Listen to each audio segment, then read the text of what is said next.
افتح يا ام محمدين، ده انا هخلي يومك هباب النهارده. مين اللي ابوي الباب كده يا ابو؟ ده بلكونه يا ابو، بلكونتين. افتح يا وليه. يا الحاج زغليلو. يا نهار اسود. ايه يا ابو؟ يا حاج عايزك في موضوع يا حاج. يا سواد الحيل، هو يوم باين مش من اول شكلنا حلفت طيب عليكم. خير يا ابو، فيه يا ابو الواحد لسه جاي من الشغل عايز يريح شويه. عايزك يا حاج في موضوع مهم يا حاج. اذا هي ده ليفت يالا، مش كفايه ان احنا مسميينك ليفت؟ ما اعرفش الاسم ده، ليفت زغليله.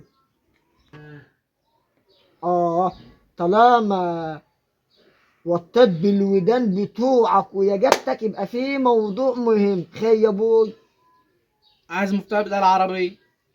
طب يا ابني استنى دقيقتين كده.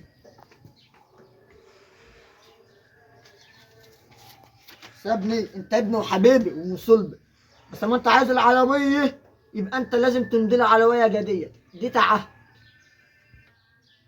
تعهد ايه؟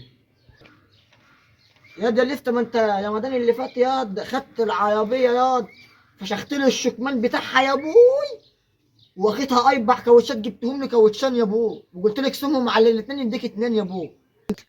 طب ايه بقى الحاج اللي مكتوب فيه؟ بص يا ابني، البند الاول علشان اضمن حقي في العربيه.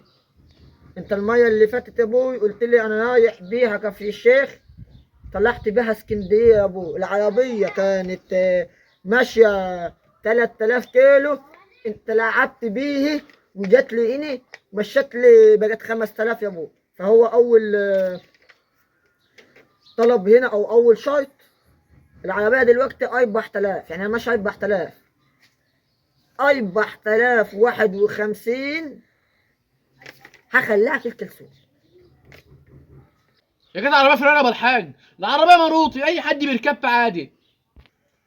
الشرط التاني، هتمضي تعهد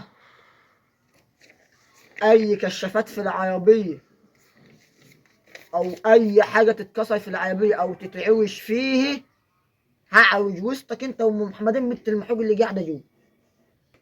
واهدى شويه وانت فاتح شباك العربيه، ها الدخان اللي انت وزميلك الصايع، انا عارفكم انتم واخدين العربيه تمشوا بيها تعكسوا في البنات، عيب احنا في رمضان. حاضر يا الحاج. تفتح الشبابيك عشان الدخان، العربيه بتكمكم يا ابوي، ما بعرفش اركبها.